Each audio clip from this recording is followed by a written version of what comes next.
is Russ. Hey, I'm back out on the road again. What are we riding today? Hey, this is the Wired Cruiser. The Wired Cruiser. And every time I think about taking this bike out, I keep thinking, yeah, people are going to expect you to go really fast. Yeah, we're not going to do that. No, you could ride this bike like a regular bike. Who says it has to go really fast? In fact, if you ride it like a regular e-bike, hey, you get quite a bit of range out of this thing. So where are we headed today? Well, you know, I programmed the GPS to kind of get us to the Busse Woods area. We're not going to go into Busse Woods, I don't think. I don't think I have the time to do it. I have an appointment a little later, early afternoon with someone, and so yeah, I got to get back by then. What time is it right now? It's 11:44 a.m. I don't got that much time, but it's enough time to ride around a little bit, so I figured, yeah, let's go out. Because the temperature outside was like 70 degrees, which is my ideal riding temperature, as you all know. Unlike really cold yesterday, really hot last week.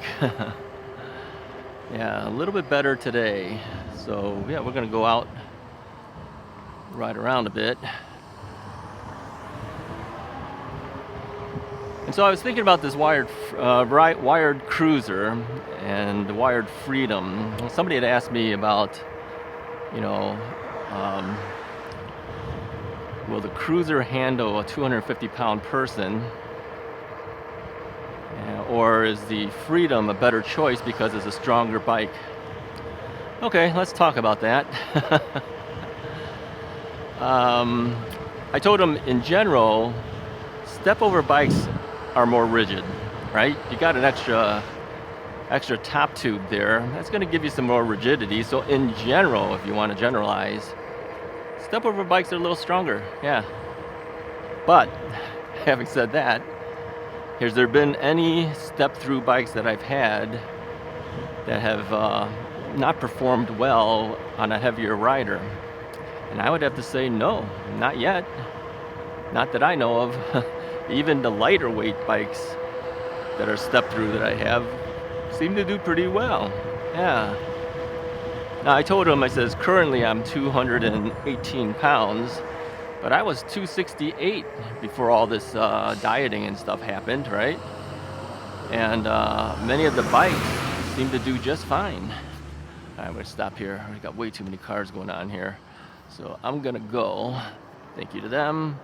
Thank you to them. Okay, so yeah, I was 268 pounds, and many of the bikes that I had, you know, had weight capacities of at least 275. All right, but then we started noticing that some of the companies started putting in 300 pounds, 400 pound capacities. And that's with, you know, cargo as well as the rider. So if you're carrying anything on your rear rack. But I mean, if you think about it, that's a lot of weight to be able to handle even on a step-through bike, and yet the ratings were coming in like that. So I just told him, look, I says, you know, I haven't seen a single bike so far that has not been able to handle my weight when I was 268, okay? I didn't tell him, but I also carried a couple of batteries in the back, right? You know, I go some distance sometimes, and I'll do, let's lower the pedal assist here. I'll do one, sometimes two additional batteries, and these batteries aren't lightweight. You know, batteries are typically 10, 12 pounds, something like that. So I'm adding another 10 to 24 pounds, depending on what the size of the battery was. Add in my 268 pounds of weight, and where are you at then? 292 pounds? So yeah, I don't think it would have been an issue. So I don't know what he'll end up doing, but I just told him, look, I says, it's the way they make these bikes now, they're so strong that even if there is a little bit of flex, you know, on a step-through bike compared to a step-over bike, the convenience of just being able to step through it, it just makes it easier, especially if you're heavier. You know, you don't want to be swinging your leg over a tall, big bike. It's kind of hard. So in my mind, at least, for this bike, I kind of prefer to have the cruiser. Now that's not for everyone. I know some people will have to have a step over. That's fine, you know. But as I'm getting older and I've got leg and knee problems, I didn't tell him that either. I don't know how long he's been watching the Russ's Right channel, but basically everything you said, if you're watching this particular video, everything you said that you have, I kind of have too. Okay, I got that going on as well. So you can never really tell that was a person on an e-bike. So you know, everybody has their issues, I guess. So but it worked. This bike works well with me. I'm fine with it. Now, having said all that, you might have noticed that there's a new bike from Wired that has just come out. Yeah, what do they call that thing? I can't remember. Yeah, I saw it. Citizen Psycho actually had it reviewed on his channel. So if you're interested in seeing that, go take a look at his channel. Yeah. Hey Russ, are you gonna get one of those bikes? Yeah, I don't think so. I don't think it's gonna come my way. Yeah, I just got this bike. Why would he give me another one? And really, would I want one? And the answer probably would be maybe not for me, but for other people, maybe so, right? I mean, I already had my own issues talking about 40 miles an hour. You know, that bike doesn't go that much faster. If you take a look at it on his channel, he was doing something like 44 miles an hour, maybe hitting up to 45 at most. So you're talking 4 or 5 miles an hour faster. But I will tell you this, acceleration is incredible. That thing just goes like crazy. So do I need that? No, I don't. Do you need that? Well, up to you. You know, I don't judge. It's up to your decision what you want to do. But for me, I'm okay with this cruiser, and it's less expensive too, right? You're talking $19.99 versus, I don't remember what the price on that thing was. $32.99, $34.99, something like that. Go take a look at it. Go to the Wired website and take a look at it. Okay. So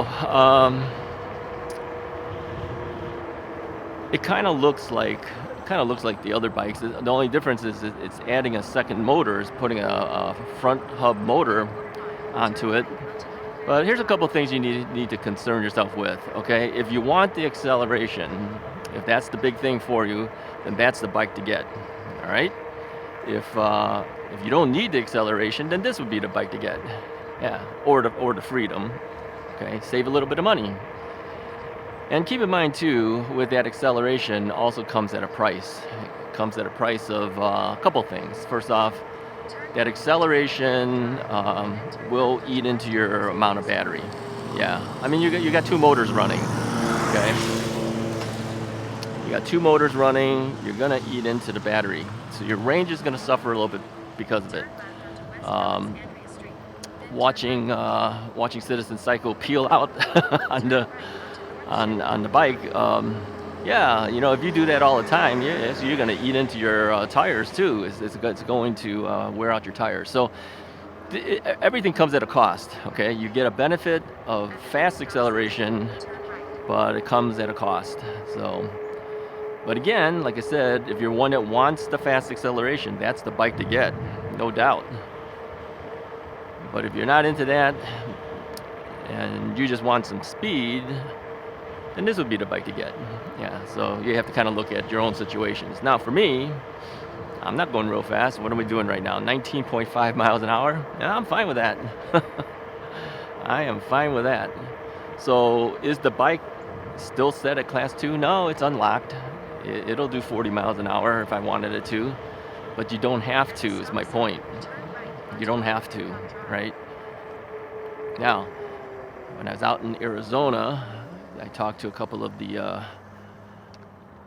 Arizona State Troopers. These are the guys that are like CHP officers. CHIPs, remember the CHIPs? California Highway Patrol. Well, this is Arizona's Highway Patrol. They call them State Troopers. Illinois, we have Illinois State Police. Yeah, they're the guys that, you know, look at your speed when you're riding on the highways and all sorts of stuff like that, right? And then, you know, I mentioned the Wired bike to them and wanted to get their opinion. And yeah, it's kind of like in a gray area. But you know, like they said, if you don't ride like a maniac, if you ride normally, who's gonna hassle you? No one's gonna hassle you. You know, but the minute you start going crazy, that's another story. You know, if you start going super fast all the time, cutting in and out of traffic, doing all sorts of things, well, then you deserve to get what you get. I see it that way too. So, yeah, just be careful is the whole point. You know, don't risk your own life. Don't risk somebody else's life by riding like a madman. You know, ride responsibly. Take that speed that's available to you. Like I said, use it for an emergency situation. That's what I plan to use it for. I don't plan to drop it back down to class 2. Why should I? I don't have to. I should just leave it there. Now, is the bike illegal? Maybe. Maybe. But I think only if you ride it like crazy, then yeah, maybe at that point. All right, let me see where we're going here. No, I think most of the time, as you know, I'm usually riding between 22, 23 miles an hour. That seems to be pretty much my norm, right? So I intend to continue doing that. So anyways, check out Wire's new bike, all right? Go to their website, use my affiliate link, get there. And then if you decide to buy a wired bike, you know, more power to you. I know at least one of you guys have already purchased a wired bike. Yeah, I see it when it comes through. Okay, thank you very much for that. I appreciate it. And others have mentioned that they intend to buy a wired bike. Yeah, I hope you use my affiliate link. Every little bit helps, okay? Yeah, it keeps me going. Yeah, let me talk a little bit about my experience with the other YouTubers, because it's still on my mind. I think that's going to be on my mind for a little bit. And if you hear me sniffling, it's because, yeah, it's more chilly out here now. It's getting, you know, even though it's 70, it's better than yesterday, but it's still kind of chilly. When you're riding, the wind blows against you. So I've been thinking about my experience out there and the other YouTubers. Yeah, we all had similar complaints and success things. They all came from different backgrounds. Yeah, I don't know if anyone actually started out saying I'm going to be an e-bike reviewer. I'm not really sure. Maybe somebody. I didn't talk to everybody. I don't have everyone's backstory, but a lot of them basically said that they kind of fell into it. They were doing other things. Then they decided to buy an e-bike and said, hey, maybe this is something I can do too. So it kind of just fell into their lap. Same thing for me, you know. And but interestingly, how many people had the same enthusiasms? Yeah, everyone's very enthusiastic about their experience on e-bikes and the like. All right, we gotta go. Oh, maybe I should have turned there. Yeah. Turn left onto the path. Maybe we should turn right onto this path. Let's see what goes here. I passed the thing I needed to go on. Yeah, okay. Well, whatever. All right, let's go a little bit faster here.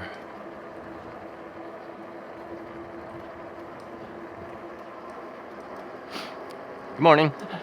How are you? So anyway, yeah, I was thinking about the other guys, and a lot of the common things that we all kind of said was, you know, how their viewers kind of viewed them, right? How, in a sense of how the viewers perceived them, I should say, right? And I think most of the guys pretty much said that they're just regular guys, just like we are regular guys riding. But we did mention that, yeah, there's times people will see you and then they'll get all excited about meeting you and everything, which, you know, it's kind of fun, right? But I've had people come up to me and then, you know, they yell out your name and you kind of wonder, Who are these people? Where did I meet this guy before? I mean, if all you did was YouTube and no other possibility that people would know you, then you would know, okay, they're probably a viewer of my channel. But I've done so many things that I could have met these people from other things. I could have met them, they could be a former photography student of mine. They could be some from church that I don't know, it could be anything. So a lot of times I told them what I would say is, hi, how are you? How do I know you? Or, this past Sunday I was in church. I was playing electric guitar this time. And somebody came up to me, Asian guy. He goes, hey, Russ. I go, hi, who are you? Turns out it was a guy that I've known since I was in my 20s. Yeah, we did a tour of the Eastern United States with a Christian singing group. I was not singing; it was all in Chinese. I was the sound engineer for that, and also the tour manager for that too. So by tour manager, my job was to make sure everyone had housing wherever city we were going to, who's staying with who, and make sure all the equipment got on correctly, make sure everybody was safe, everyone's in the vans, and then we would leave, plan out the route, that kind of stuff. So yeah, now I'd seen him probably 2-3 years ago. We had a dinner together with a number of the people who were on that tour. And you're talking, I was in my 20s, right? I haven't seen these people since that time. Nobody's really changed. Everyone's got a little older, a little heavier, right? But pretty much everyone's pretty much the same as they were back then. So, but I hadn't seen them in a couple years, and it just didn't hit me at that time. I just like, who are you? And he told me, hey, this is Sam. I go, oh yeah. Had to apologize for not recognizing him right away. The minute he mentioned his name, immediately I know who he was, right? So so. The other guys said similar things where sometimes people will yell out your name and then you're kind of like, well, who is this guy,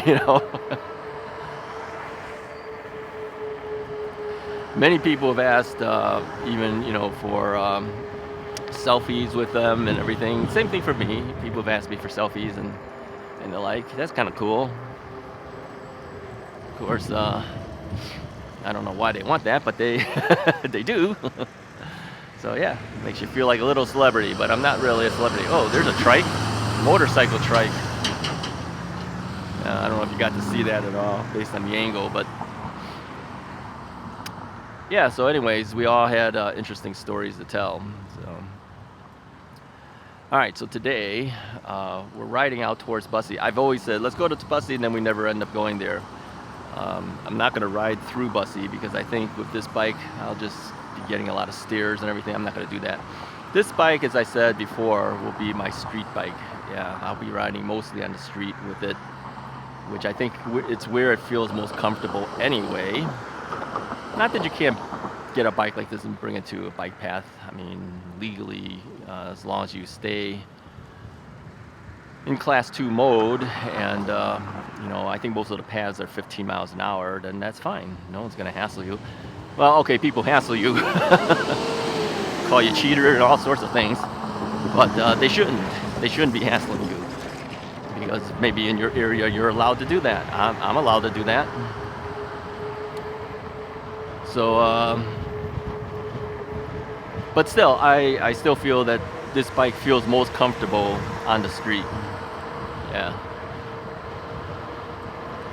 Now I know that not everyone go riding on the street, depending on where you are. Like for instance, at my sister's place, the reason I fell off that trike, I was up on the sidewalk on a hill, it's because on the street it wasn't really safe for me to take a trike out there on that street. It was going 40 miles an hour. It's only one lane in one direction, one lane the other direction. There's bike paths, but the bike paths aren't that wide, and of course you're going to stick out. You're going to stick out a little bit on the rear wheels, right? So, yeah, you can't bring up everything on the street. Sometimes you have to find alternative places to ride. So, but this bike really feels comfortable on the street.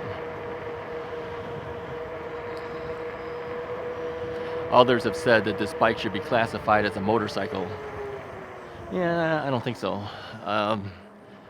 Moped maybe, but the mopeds, as many people have pointed out, you know, they don't even do the 40 miles per hour. So you really have to wonder, where does it fit? Yeah, I mean, if you're intending to ride that fast, that's another story. I don't intend to constantly ride that fast. So where should it be classified? I think the classifications really need to start looking at itself again. Maybe it needs to be reclassified somehow, or maybe add another classification to it. But I think really any regulations, and I felt this a long time, and I know many do too, it really shouldn't be based on class. It should be really based on your speed. You know, if there's going to be a limitation somewhere, at least just say, okay, you can't do more than 20 miles an hour. It is a school limit. Okay, then even the bike should be no more than 20 miles per hour going just past the school limit. And if the road says 40 and the bike can do 40, let it do it if it wants to. But the thing is, all right, see the guy in front of me? All right, I know you guys can't see that. That guy's doing a wheelie down the road. He's got to have an e-bike or something to do that, because he's not pedaling. All right, and now it's guys like that, I know you couldn't see it. Yeah, he's got some type of e-bike or motorcycle or something. It's guys like that who just passed through me in the front there. Those are the guys that are going to get us all in trouble. It's not the guys that own bikes like this. Now, if you do the same thing and you ride like that, yeah, then you deserve what you get, right? That's how I see it. Got to be safe, you know. Just because you're on the side street doesn't mean you have to ride crazily. I was looking down the street to see if he was there, and I saw him passing through again. I saw another guy do something like that in Kenosha. We had it on video too. 2 years ago, I think it was. Mrs. Wright and I were up there, and we saw a guy riding his a motorcycle, you know, and he was doing wheelies on the street with cars. That's crazy. That's ridiculous.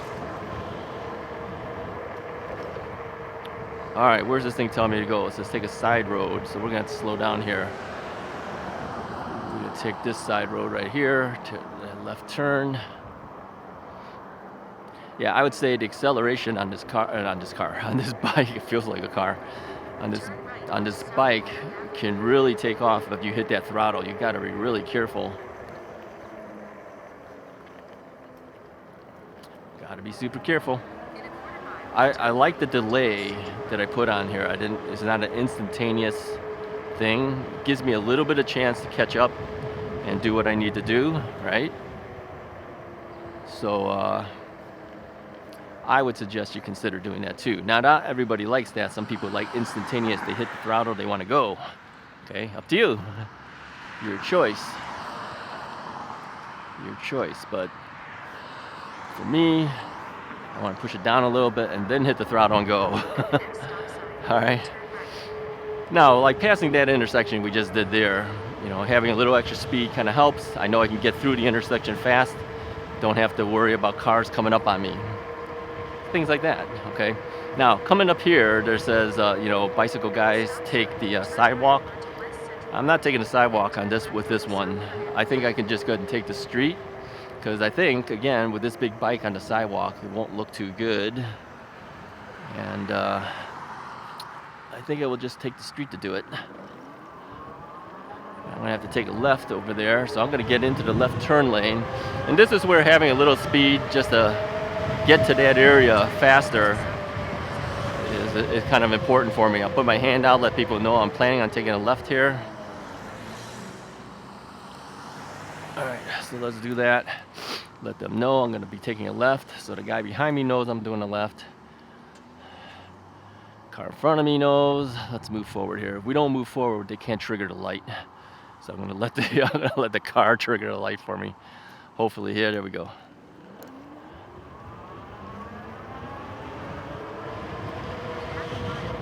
And that's where that extra speed comes in handy.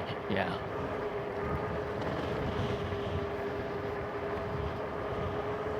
And we'll let him pass now. See, there you go. Everyone's happy. I didn't go like a maniac. I did what I needed to do, used speed to help me along. Yeah, ride responsibly. That's the main thing. Don't ride like a crazy man.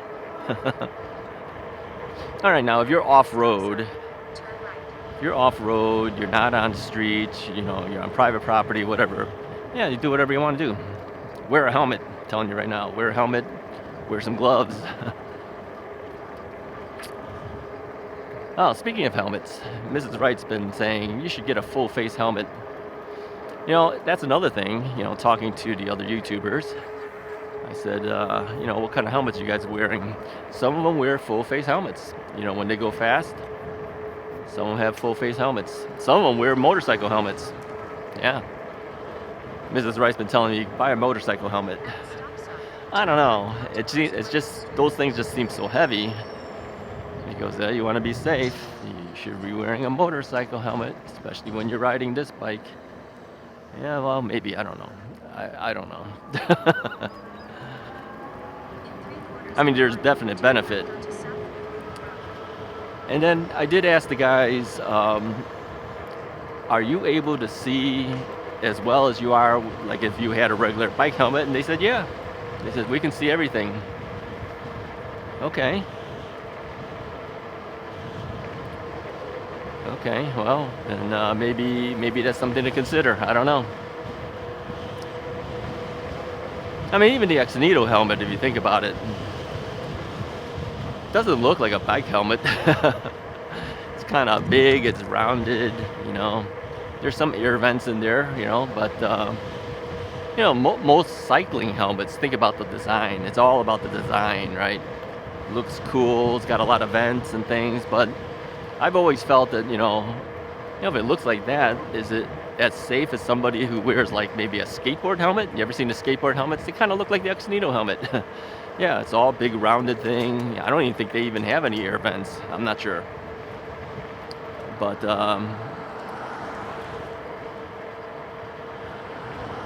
I've gotten used to the Exnito helmet. I mentioned to several of those guys that were out there, I says, that's what I mean, they saw my helmet. A lot of us brought our own helmets. Electric said that we'll have helmets for you guys. You know how many people brought their own? Yeah, a lot of us. A lot of us brought our own helmets. I did it because first off I fell, and I'd rather have my heavy duty helmet with me. And I have my microphone clipped to the visor of my helmet. I couldn't guarantee I can do that with their helmet. So I brought my own. I'll tell you this, carrying all my gear with me is always kind of a hassle. When I went out to California, TSA was going into all my stuff, taking a look at all the wired stuff I have. I'm not talking wired bike, I'm talking all the wiring of cables and everything I had, you know. They wanted to see what was in my bags. Yeah, opened up everything. Took stuff out. I kept thinking, how do I know I'm going to get all that stuff back? Because they don't put it back in there for you, and they just kind of leave it out. So I kept thinking, you know, you put in a helmet as well, it just eats up a lot of space. So when I went to California, I put the helmet inside the luggage. And I did the same thing going to Phoenix, but coming back, I put the helmet inside my backpack, and I put everything else inside the suitcase. Yeah. So I had everything in the suitcase. I had a TSA approved lock on the suitcase. They still had me open it up. They want to see everything, man. No, I passed through. It's not like I couldn't pass through. And then, of course, they always search my mobility scooter. They look all over the place on that thing. They use mirrors. They look underneath it.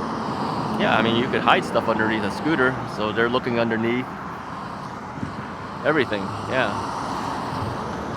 So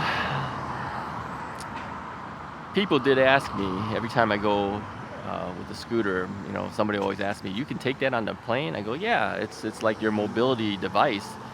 You know, the American Disabilities Act allows us to take it if you have a disability. Technically, even though I can walk, I can't walk long distances, I have a disability. Yeah, I have a permanent handicap placard that I have. I have that because I park in the handicap areas many times. I mentioned this many times in the past. It's not like I need that handicap spot when I get there, but I need it when I get back after I've walked around a lot, in the shopping malls or whatever, or I go to Costco or whatever. Yeah, I'm aching a little bit then. So having that handicap space is helpful. But like I said, I've learned that I have to hobble a little bit when I get out of the car because people give you the look if you don't. They almost kind of look at you and like, hey, does this guy really need the handicap thing? I don't need it then, I need it later. I don't want to sit there and explain that to them. So you give a little hobble, put a little act together for them, make them feel like okay, maybe he really needs it, right? Which I do, but. All right, we made it through. Hey, pretty good. All right, so we're gonna go into Busse. How you doing? Yeah, the guy liked my bike. Had a big smile on his face, big thumbs up. All right, we don't need this map anymore. Let's turn that off. And map. There we go. Save battery. No, we're not gonna really go into Busse, I don't think. Or maybe we'll go a little bit, then we'll turn right back around. Depends on time. What's the time right now? 12:15. Yeah, I don't think we have that much time. I've got to be back no later than 1:30. So we'll just ride up a little bit, then we'll turn back around.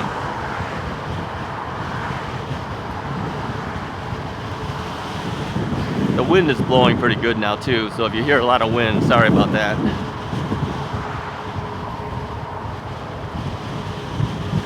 I'll just find a good place I can turn around. Well, seeing that this guy's cutting grass here, let's see if he turns around. Yeah, he's gonna cut through. I think I'm gonna turn around here as long as there's nobody else. There's nobody else here. Let me get off and just hop off the bike. Turn the bike around. Good spot as any. Turn back around. Get back up there. Now this is where the step through helps. I just kind of put my leg through it, angle the bike a little bit, step right through it. This is a higher step through than some other step through bikes because you got the rear suspension in your way too. Sorry about that if you saw my arm. I had to get the hair out of my eyes. So it is more convenient. All right, let's head back. Head on back.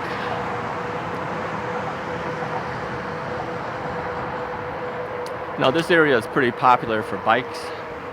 People are always riding bikes here and there, getting back and forth to the Busse Woods area.